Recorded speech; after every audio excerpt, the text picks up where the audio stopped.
I just finished traveling from New York. I'm in Georgia now. And,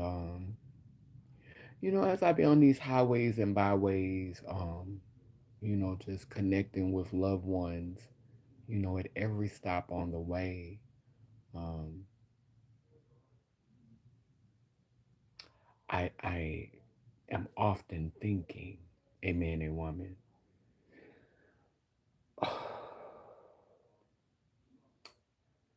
being HIV positive, living with the nothingness, it was a gift in the sense that ever since I was diagnosed with it, death has been even more a conversation. Death was already a conversation because I was born black and I was identified as male. So when I was young, black males were dying in their 20s. So there was already a conversation going on about my life expectancy, my mortality rate. There was already a spell being cast long before the spell that told me, as a black trans woman, the likelihood of me living past the age of 34 was rare, depending on my environment and my circumstances. And so, being born a black male, there was a life expectancy rate of around my 20s, what, 20, 25, 26. Becoming positive added another layer to that conversation.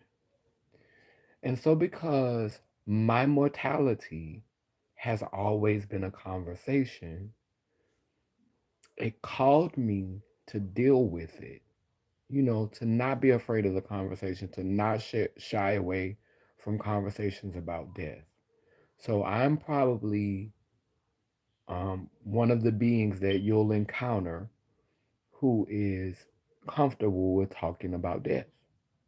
Um, I was just talking about it with my mother and my auntie in the car while I was in New Orleans. And, it was second nature for them to go into, I'm going to live on the streets of gold with King Jesus, and, I had to come add my perspective in there because, I believe in reincarnation.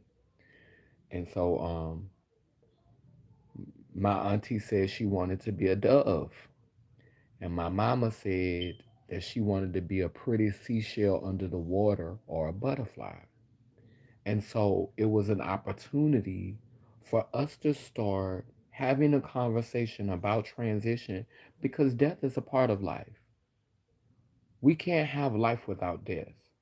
Death is the other side of the coin, it's a door.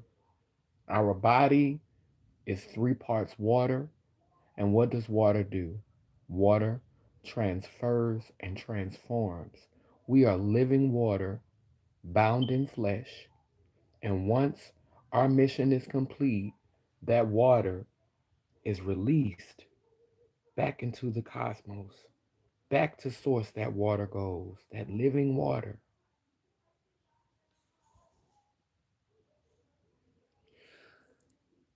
We live in a reality that is a matrix. And when I say a matrix, I mean everything is all an illusion, I've been saying this a long time. Left is right and right is left. And these thoughts are affirmed by people who I follow. Shout out to my Mada Snow.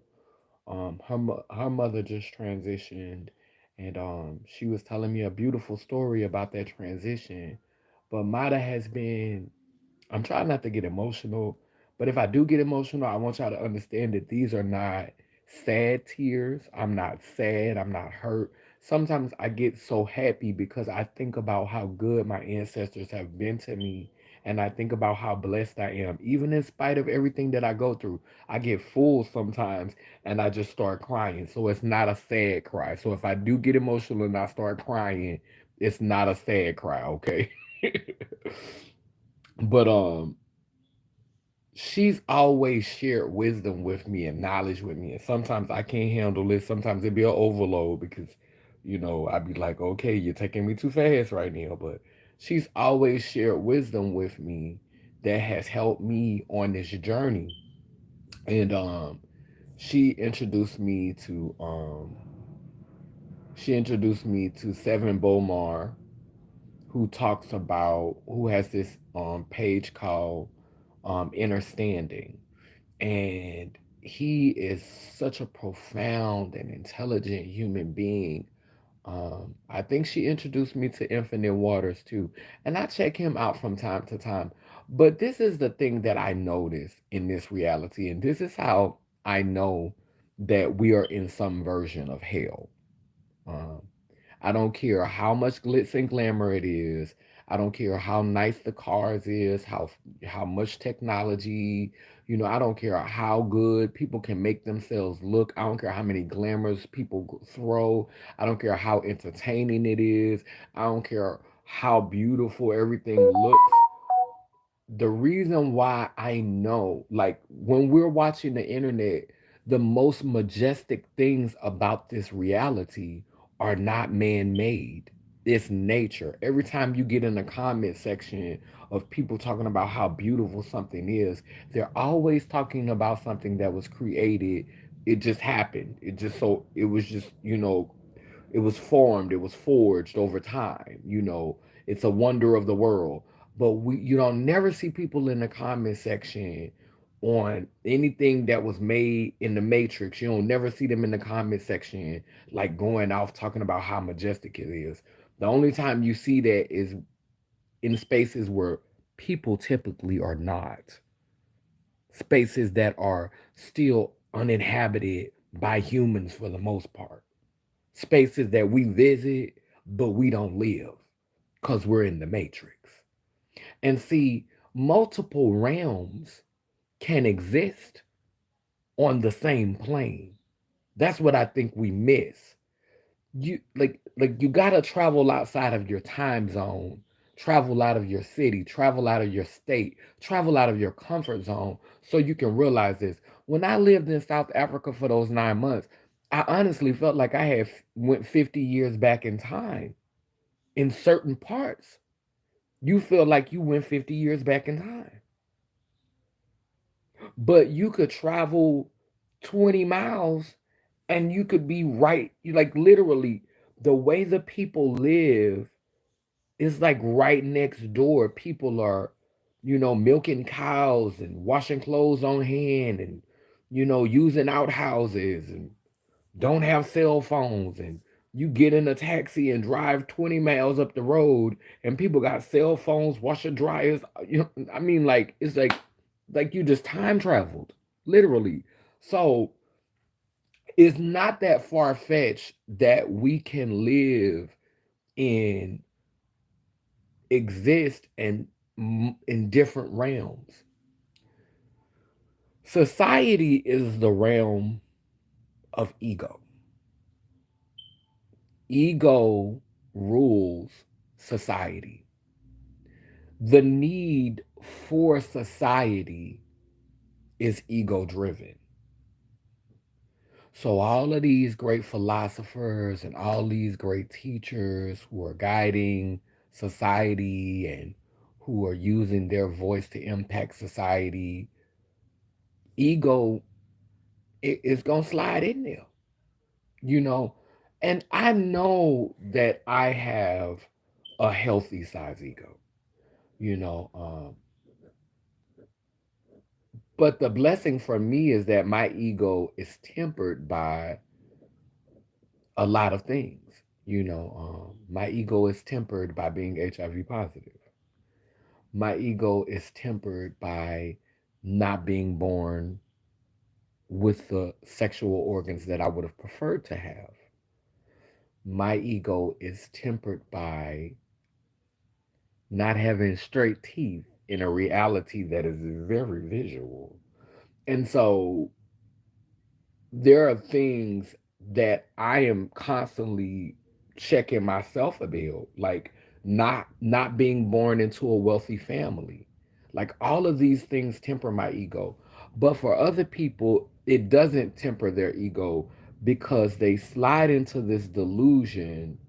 They slide so far into the delusion and the desire that they try to overturn everything. So there's a girl out there who was born with the anatomy that she didn't want. She went and corrected it, and now she probably somewhere in another country trying to get impregnated because that's how serious it is for her. There's a girl who was born with crooked teeth, and she got them girls. She went and got them girls straight. There's probably a girl who was born with HIV. I mean, who ended up contracting HIV. Family got money and was able to hook up with a shaman that was able to overturn that stuff. You know, um, if we are dedicated enough to turning things around, it's a possibility to do that. But I haven't been so hell bent on undoing everything that's been done to me because I realize that it's for my good. And you have to get to a certain level of maturity to understand that. We all got to deal with something. Everybody got to deal with something. And let me tell you something. I'd rather deal with what I'm dealing with than what I see some other people dealing with. I'm not trading my hand. I'm not trading my crooked teeth. I'm not trading my HIV. I'm not trading my dark skin, my big nose, my kinky hair. I'm not trading none of that. I'm not trading my limited education. I'm not trading my financial situation. Now, don't get me wrong, I do want to upgrade. Would like a little bit more coin so that I could do more, so that I could be more of a blessing, so that I could, travel more, so that I could be able to, build, continue this nation building. But there's only so much I'm willing to do in order for that expansion. I am not willing to harm a group of people or harm a nation or harm others intentionally just for me to get what I want. I want certain things.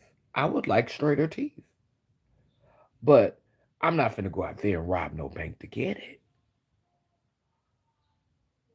I'm not finna pimp no cheering. I'm not finna traffic no cheering. You know, some of us, we have desires, and our desires will cause us to trivialize other people's human existence. And so that's when it gets a little mucky for me.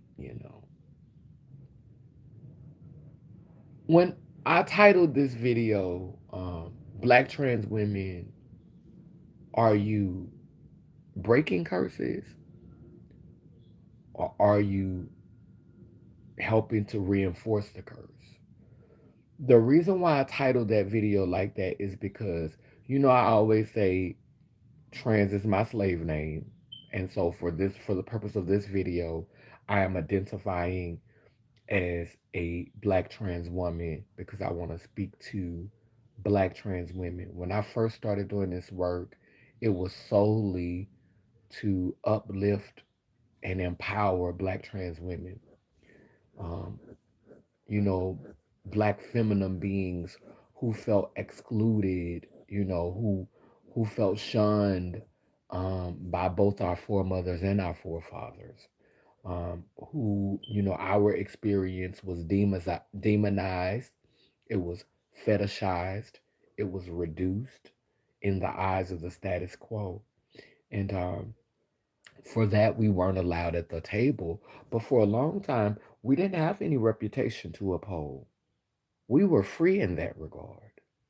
But now that some of us have been given token seats at the table, we have to ask this question: are you helping to break the curses or are you helping to reinforce the curse? And the reason why I'm saying this now is because as I get older, I'm 46 years old, and eventually I'm gonna die. I'm gonna transition this world. And When I transition this world, who's going to be around me? A lot of us think that, if we go and we make children, we go and, create life and bring it here. Well, not create, but cultivate, because the life was already there. But if we go and cultivate humans and bring them here, um, that somehow we can depend on them to be there for us in our old age.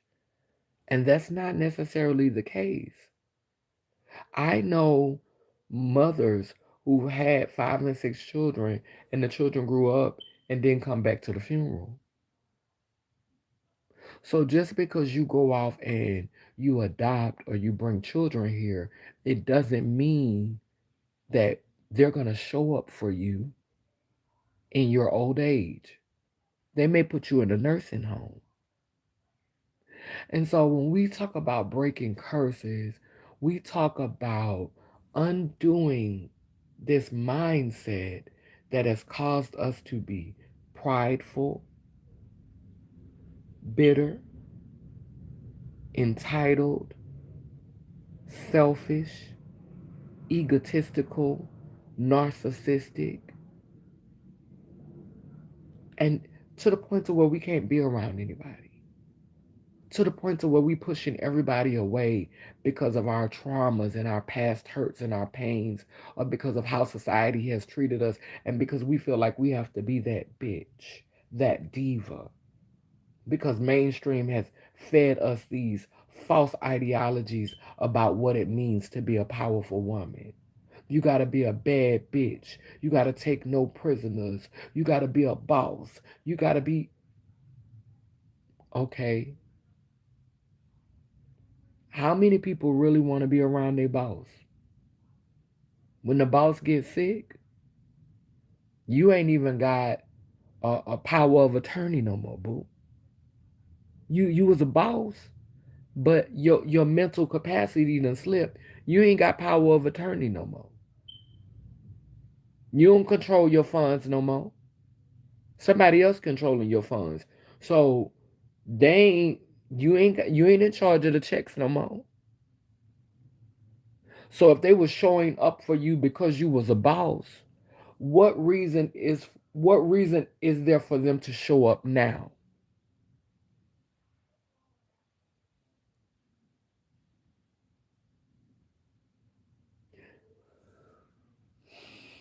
I done seen a lot of us die alone because we were too busy pandering to people that never really cared about us to begin with. I'm going to say this again. I've seen a lot of people like me, black trans femmes, die alone. I've seen black women die alone because we spent our life pandering to systems, institutions, and people that did not sincerely give a shit about us.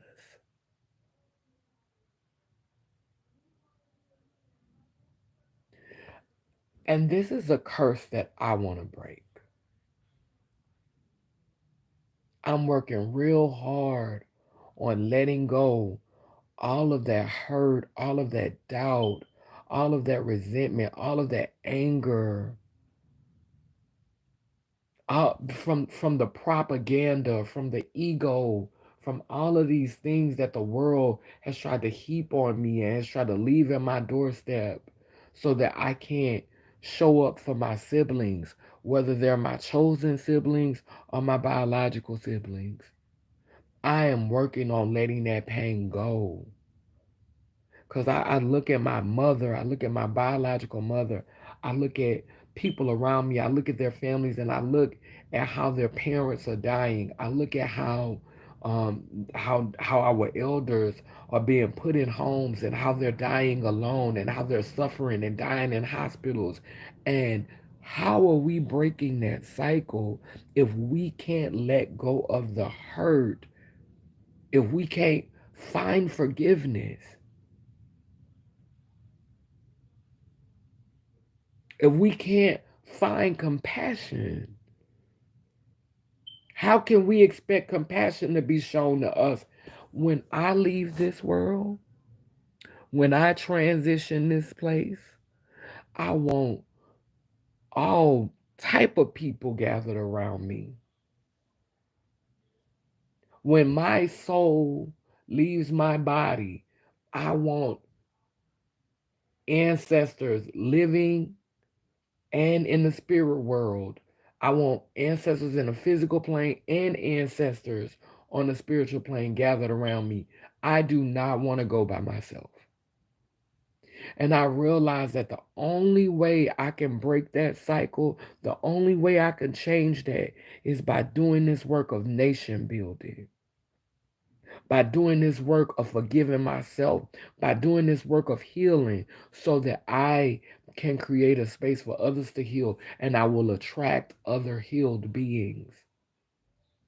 So I can stop attracting wounded, hurt individuals, bitter individuals, angry individuals who feel like the world owed them something and who still holding on um, and wanting revenge for the things that was done to our ancestors. Because truth be told, our ancestors weren't completely innocent. Some of them signed up for it. There's always going to be collateral damage in a battle of egos. That's what's going on over there and in Palestine and Israel. This is not a football game. I don't have a favorite team. My heart goes out to the people that was just born into that. We always talking about the privileges that America has and how and they say that Americans take for granted the privileges that we have. But we were still born into a system that was created to pit us against each other. Classist, sexist, homophobic, transphobic, all these isms and all these phobias that's to have us rooting against each other. The only reason why America have all the rights that it has is because immigrants came and took land from people who were already here sovereignly. Like we talk about all of the freedom that America has, but the freedom that this nation has came at the slaughter and the enslavement of others. Immigrants came to a land where people were indigenous to the land and took it over and then imported other immigrants in like cargo. So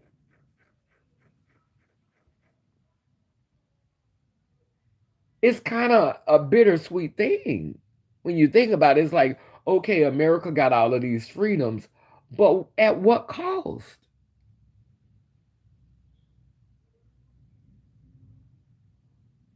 At what cost? And your freedom only comes if you fall in line. Like, yeah, when you're in Africa, certain parts of Africa, it's certain things you just can't say. Like when COVID happened, you weren't allowed to do too much murmuring about that. The police will beat you with billy clubs and throw you in jail. Not too much. You're not gonna talk too much. I don't know how many times when I started talking, people was like, shh, like it's that bad. But if that was to happen here, it would be an uprising simply because people came here for freedom. People came here for some sense of freedom. But ego, this, this, this, this, this, this, this entity that is ego, it is so intent on separation and division because ego, in order to feel like it is what it says it needs to exalt itself. It needs to separate itself from everything else. Ego has to find a way to make itself different. And look at me. When it comes to the sex change, that's where my ego kick in at. But the reason why I get an ego when I start talking about the sex change is because of past trauma. Girls have tried to make it look like, oh, you get the sex change, you go crazy. Oh, you get the sex change, you're not, you lose your connection to God. Oh, when you get the sex change, this happened. Oh, you ain't no real woman. Like it's all of these things that have been said about sex changes to make us feel like we crazy or we're inferior. And so that that made the ego get big. So now I'm a little cocky with the whole sex change thing. But there's a backstory. I didn't just wake up and was like, I'm better than you because I'm a sex change. There were things that were said to me when I was growing up about sex changes that made me, that caused me, because nothing can make me do anything, but that caused me to embrace an egotistical nature in regards to having a sex change. Yes, we are the same, but there is nuances. There's layers, and I'm a different layer. And my experiences are a gift that helps you to decide, do I want to go on that journey? Or maybe I don't have to go on this journey. She already did it for me. I can glean from her experiences. I could live vicariously through her.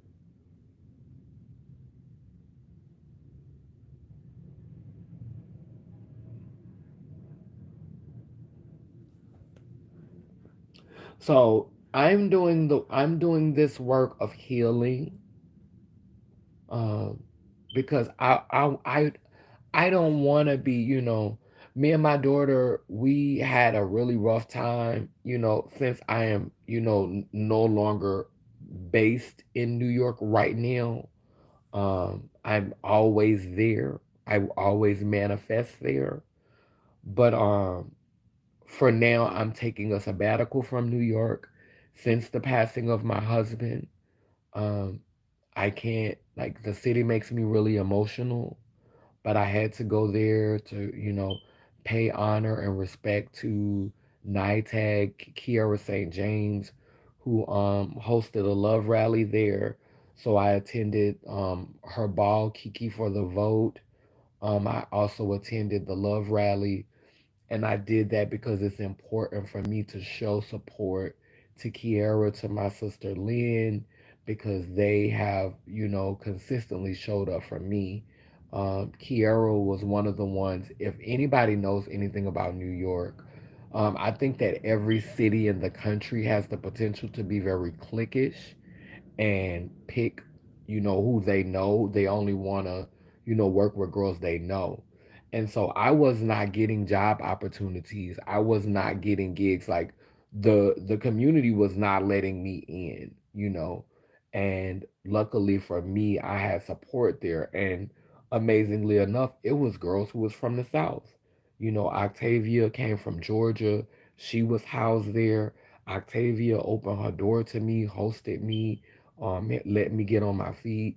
Kiara St. James is from Texas, has been doing amazing work in New York, has lived there for years, but she's never forgotten her southern roots. The Underground Railroad is still real to this day for black trans women. And when I came up there, it was black trans women from the South who had relocated to New York who were opening doors for me. There were no girls there that were from there. Even Grace is from the South.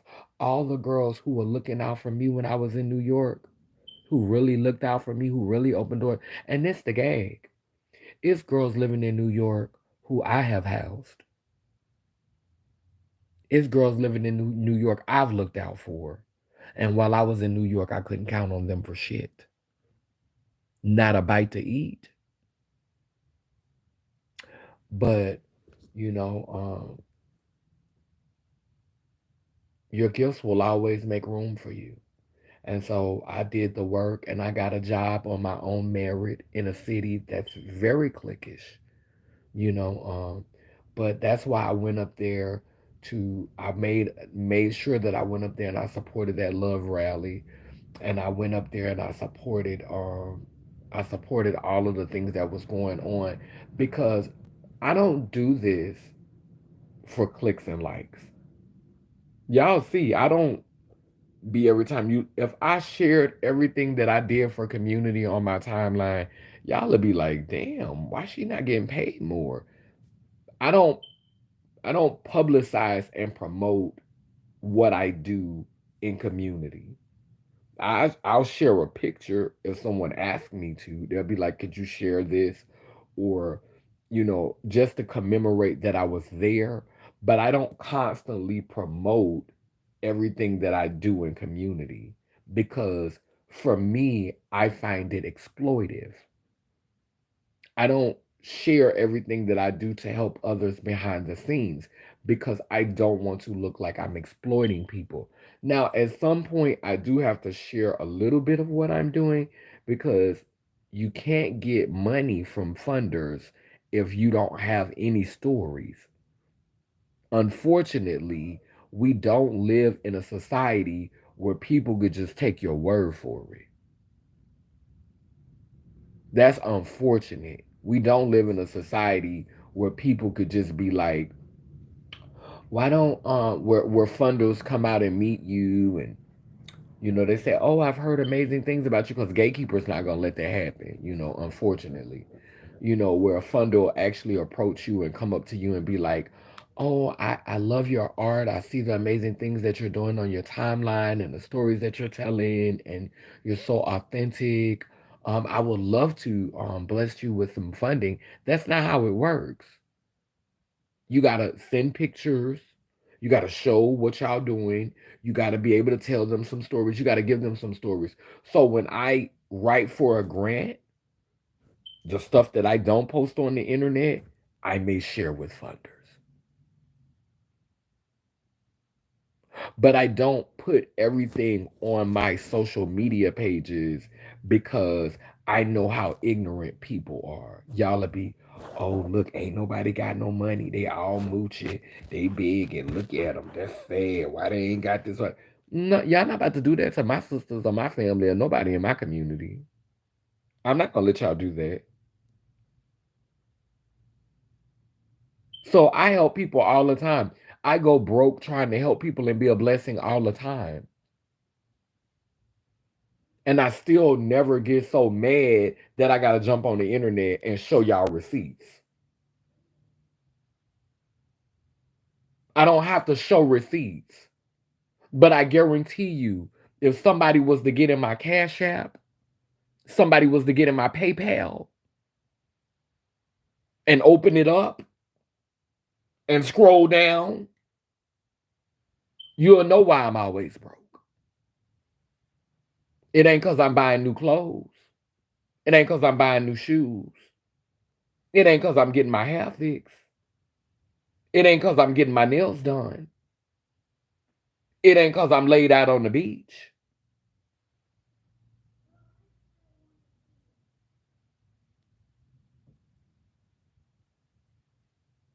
But because we live in a reality that I haven't had work done in 20 years.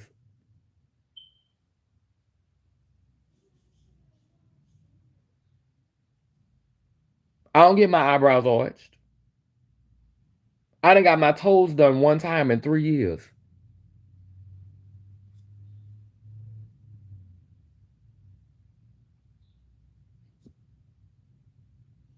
So what moves me is not the same thing that moves other people. I love helping people. And in order to help people, yeah, sometimes you have to share stories. Sometimes you have to share stories, but I try to share the stories in such a thoughtful way. Even when I wrote my book, if y'all go and read my book, I know so many people business. I know so many people tea. So many people trust me with their personal stories. I mean, I am a vault. I know so much tea. When I tell you people tell me they business, when I know so much tea. When I wrote my book, I kept it on me. I didn't expose people. I didn't tell their business because it's not my place. But people try to paint me as this person that you can't trust. And the reason why they paint me in this way is because they know that once people wake up and they really realize who I am, it's really going to be some changes around here on this plantation. Gatekeepers don't want someone like me to actually get access to actual wealth, actual resources, because everything they've been telling you they was going to do, I'm actually going to do it. Because I am not a materialistic person. I like to see other people have nice experiences. I like other people to enjoy things. And I'm not opposed to having fun. I'm not opposed to traveling. I'm not opposed to eating at a nice restaurant. I'm not opposed to wearing a cute, sickening outfit. I started getting more into it lately because I realized that in order to attract some of the things that I want, I'm going to have to put a little bit more effort into playing this game. And that's unfortunate because I think the talent, the art should speak for itself. I was talking to my sister Empathy the other day, and we was talking about because I was listening to Mario. You know, you used to have that song, "Braid my hair, come on and braid my hair." Back in the hood, feeling good, no worries, no cares. I love that song, and so we was talking about how when he was in that period, that was before the industry got to him and changed his brand, and it's like the industry wants your talent, but they don't want your gift. See, your talent can bring the people in. We want your talent. We want you to bring the people in. Your gift and your talent are not the same because your gift is what heals. Your gift is what empowers. Your gift is what liberates. Your gift is what expands. You know, your gift is what is it your gift is that. Your talent, you can have a talent that could get people attention, that could make people look, that could be, but that gift is where that change gonna come. And so the industry wants your talent. They don't really care about that gift because that gift is what people felt from experiencing the talent. The gift is a part of the metamorphosis that comes from your talent. And so the industry, they don't want the gift. They want the talent. We gon' like empathy said, we gonna repurpose this talent, because we ain't really fucking with that gift like that. And keep that gift. We ain't trying to liberate. We ain't trying to empower. We ain't trying to heal. We ain't trying to expand consciousness. We just trying to get their attention. And you can help us get their attention. We got the rest. We got it from there. Thank you for your service. Thank you. Thank you very much. So we live in a society, they want your talent. You can keep that gift. And my gift, I have a lot of talents, and I've never been able to get to the next level because I refuse to remove the gift out of it. When I write, I don't write or story tell. Like, because I could tell stories that can make me money. I could say what people want to hear. I know what people want to hear. I know how to tell stories in a way that'll grab people attention. But I'm not gonna never not drop no pearls. I'm not gonna never not give you the truth up in there. I'm not willing to compromise my gift so I could capitalize off of my talents.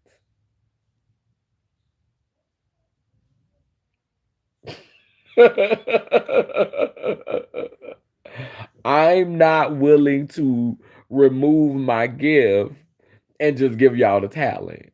And this is what happens. No shade to pageants, but that's talent.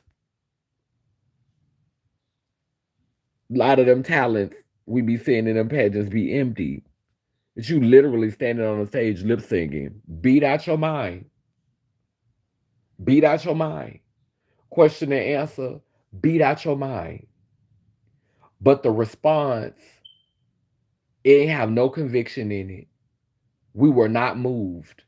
You were just standing there in a beat ass gown with a beat ass mug with a beat ass hairstyle. And seeing is believing. We were so swept away by your talent for making yourself look like that we didn't even care if there was a gift. We don't even know, was it a gift? She they looked it good though. They talented. You saw how they sold that. They sold that, and how nice that makeup was. Boy, they talented. Talented. Oh my goodness, they talented. But what was the gift though? How were you transformed by that moment? Oh, okay.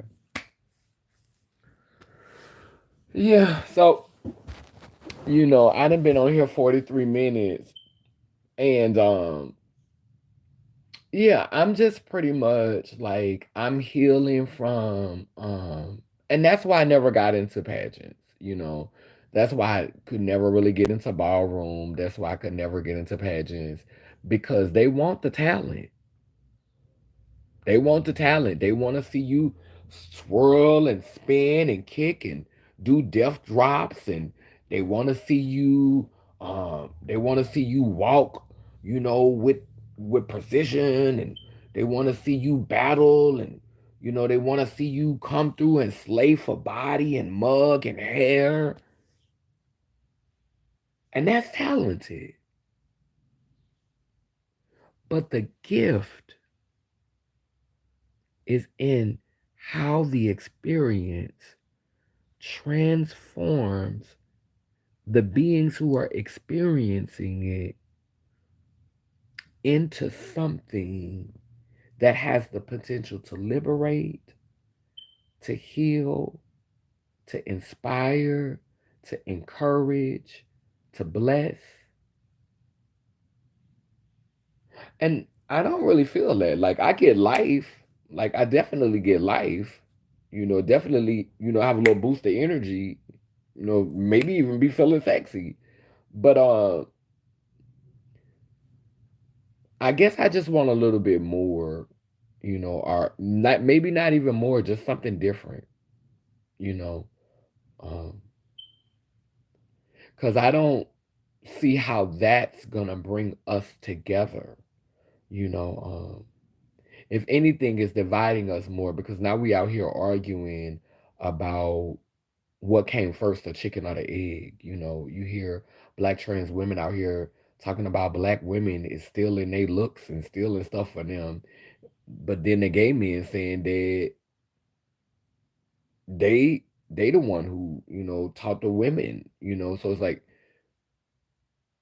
it's just real confusing. Like, I don't think that females stole the look from trans women.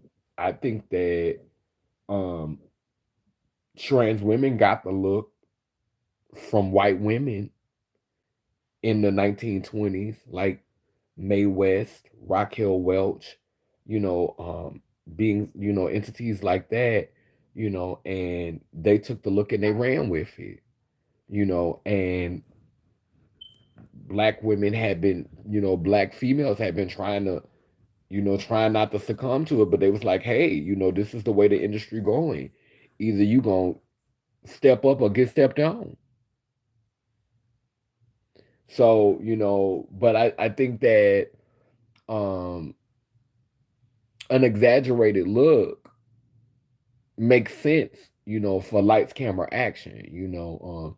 Some of us don't know when to turn it off. Like we think every second of the day is a performance, and we never got to be authentic or have a genuine moment. But child, that's your life and your brand. I don't have the energy, child. I just you find somebody else to do it. Y'all can have that. But for me, it's like I said, the moral of this video, the bottom line of this video, why I made this video is because, again, when I leave this earth, with my ancestors' blessing and permission, I want to have a host of ancestors around me, walking on this physical plane and gathered on the spiritual plane. And the only way to do that work is to begin this process of forgiving myself, forgiving people who have harmed me. Now, you have to understand, some people we just not gonna be close, and that's just honest.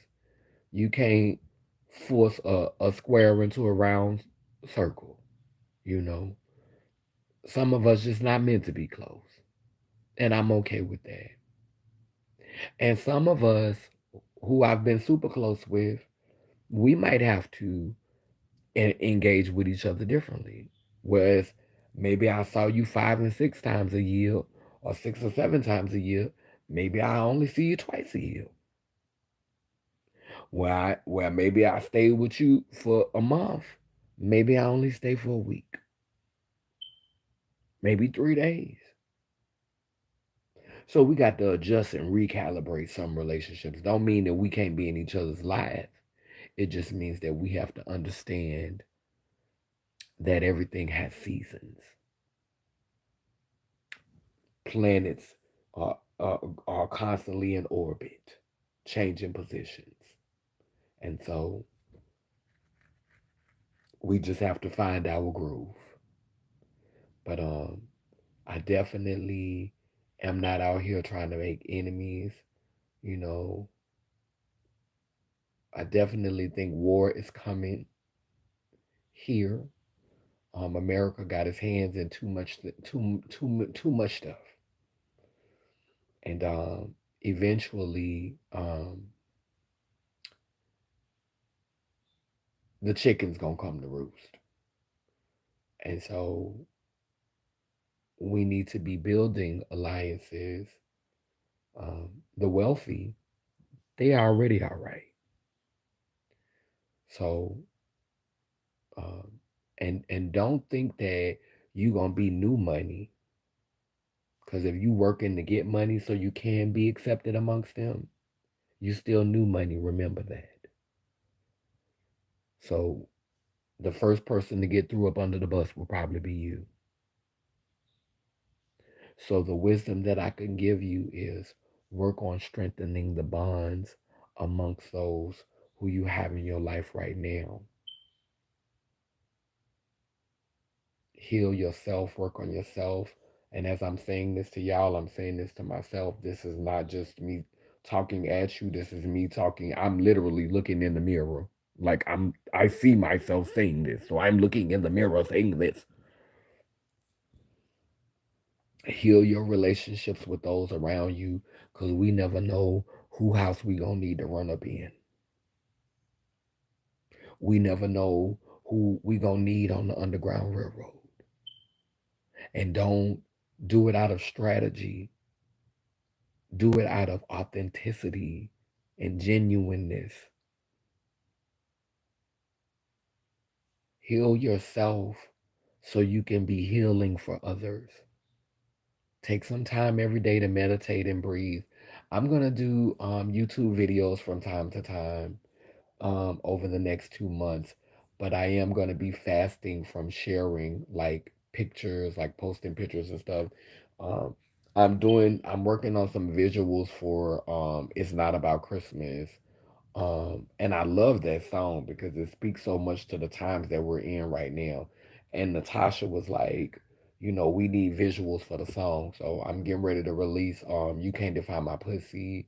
I'm getting ready to release the bounce version of Clockiest with Me and Empathy. And I'm getting ready to release and we're getting ready to do visuals for It's Not About Christmas. Well, we did some little visuals the other night, and it was so beautiful. Like we really had went through some stuff. Like it could have been a reality show for real. Low key, Natasha had said it down in the comments on the last video, but low key, it could have really been. But I mean, like I think we got bigger things in store for us than that. So yeah, I just wanted to talk about that. I feel like it's important to say that. I know this was a deep video. Hope it didn't depress you and drag you down. Um, it's just said for the purpose of, thinking about the direction of your life, who you have around you, are all of your relationships, purely business? Do you have people around you really love? Um, are you being a good friend to yourself, and are you being a good friend to other people? Are you taking time to take care of yourself so that you could be more caring about other people? Like, that's the message of this video. Don't get so caught up in the rat race and trying to keep up with the Kardashians or the Joneses or these people in this fake matrix world, that you're not really taking care of the people around you and loving on them and being there for them, and doing your own nation building and your own community building. Okay? That's it. I love y'all. Take care of yourselves. Until next time, be well. Remember to burn your candle. I'd like to guide the ancestors home who transition this realm today and every other day since I've been away from my altar. A man, a woman, Lelim Layler. I love y'all. Mwah.